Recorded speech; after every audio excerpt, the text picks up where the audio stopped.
এই নাম্বারটা তো থিওরি, এই জন্য আর বলি নাই। পরেরটাতে কি বলছে, and investors entered into a short forward contract. তাহলে শর্ট ফরওয়ার্ড কন্ট্রাক্টের সূত্র কি ছিল? শর্ট ফরওয়ার্ড কন্ট্রাক্টের সূত্র ছিল কে মাইনাস এসটি, এটা আমরা মনে রাখবো। To sell 1 lakh British pounds for US dollars at an exchange rate of 1.30, তাদের এক্সচেঞ্জ রেট হচ্ছে এত। How much does the investor gain or loss if the exchange rate at the end of the contract is এত? মানে কি, আমার delivery price, যে price হচ্ছে আমি কন্ট্রাক্টরকে ফিক্সড করছি। আর এসটি মানে কি ছিল? এসটি মানে হচ্ছে ফিউচারে ওইটার প্রাইস কত। তাহলে আমার এখানে কত, 1.300 মাইনাস, আর প্রথমটা কত, 1.29। তাহলে কি করতে পারবে? গেইন করতে পারবে না এখানে 1.29। তাহলে এটা একটা পজিটিভ ভ্যালু আসবে, তার মানে এখানে হচ্ছে গেইন আসতেছে। এই যে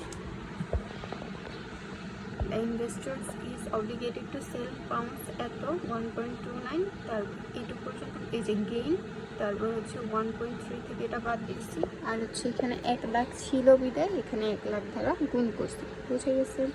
পরেরটা হচ্ছে কি, আবার সেমই তো কন্ডিশন।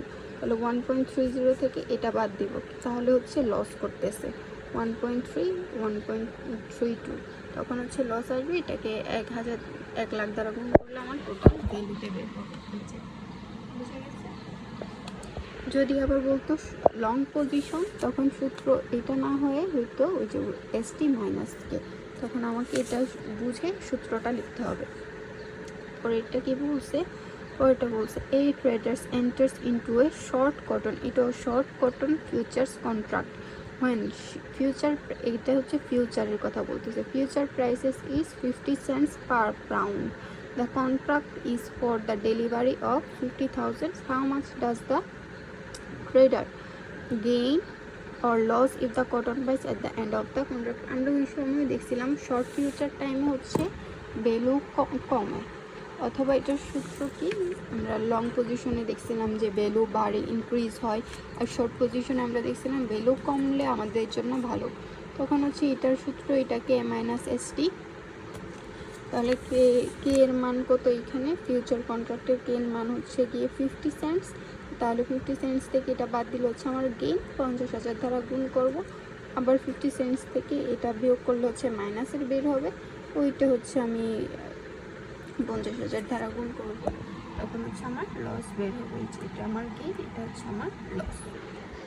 তারপরে এটা বলছে 4। আচ্ছা, suppose that you write a put contract with a strike price $40 and an expiration date 3 months. The current stock price is 41 and the contract is on 100 shares. What have you committed yourself to? How much could you gain or lose? মানে আমি কি commit করব এবং আমি কত gain or loss করব।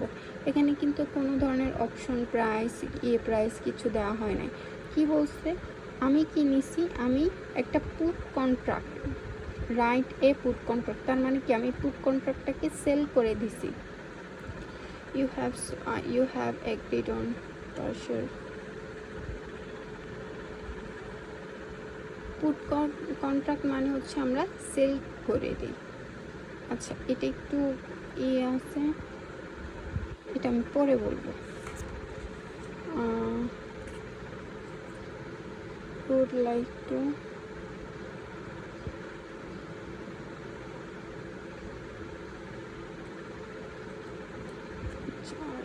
করছি 4-5টাই পরে বলবো, এটা একটু লিখে দেখাবো, যেটা এখন সময় নাই, এখন আর লিখে দেখাচ্ছি না। 9 আসে, এগুলো তো থিওরি। 9 কি বলছে? Suppose that a March call option to buy a share for $50, 50 cost, আর এটার কস্ট কত হচ্ছে 2.50, তার মানে এটা হচ্ছে আমার অপশন প্রিমিয়াম বা ফ্রন্ট কস্ট, আর এটা হচ্ছে আমার শেয়ারের কস্ট।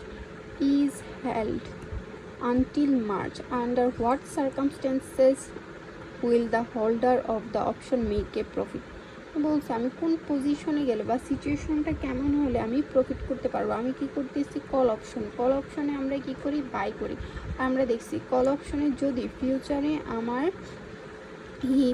এই দুইটা প্রাইস মিলায় যদি এর থেকে বাড়ে, মার্কেট প্রাইস যদি বেশি হয় তাহলে আমরা লাভ করি, আর এটার যদি মার্কেট প্রাইস কম হয় তাহলে হচ্ছে আমাদের লস হয়। তাহলে আমরা বলবো যদি 52.50 থেকে বেশি হয় তাহলে আমরা লাভ করবো। এই যে এখানে দেখাচ্ছি, the holder of the option will gain if the price of stock is above 52.50 in March.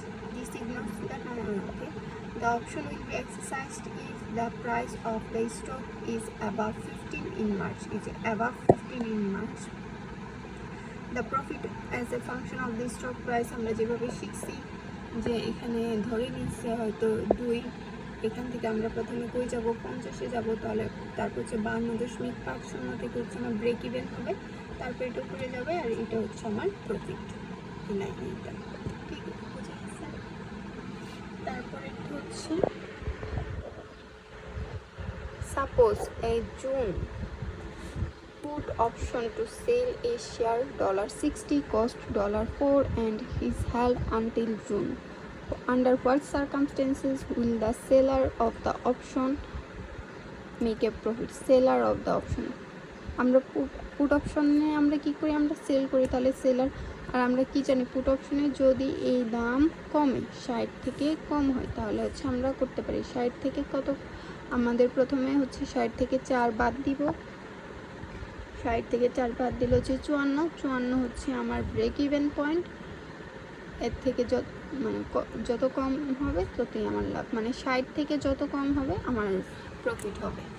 তাহলে এখানে কি বলছে, the seller of the option will lose money if the price of the stock is below, এই যে 56, 60 থেকে 4 বাদ দিলে তো 56, তার মানে 56 থেকে কম হলে।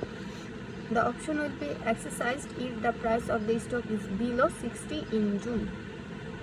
The profit as a function of the stock price is shown.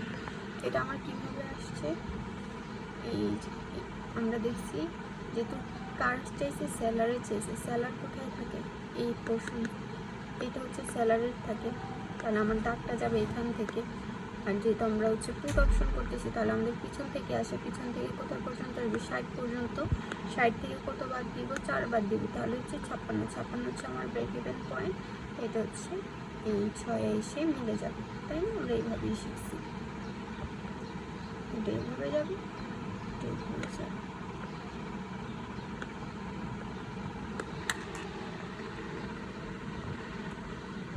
আপাতত একটু কি থাকুক, তারপর আমি টিউশন থেকে এসে বাকিগুলো দেখতেছি।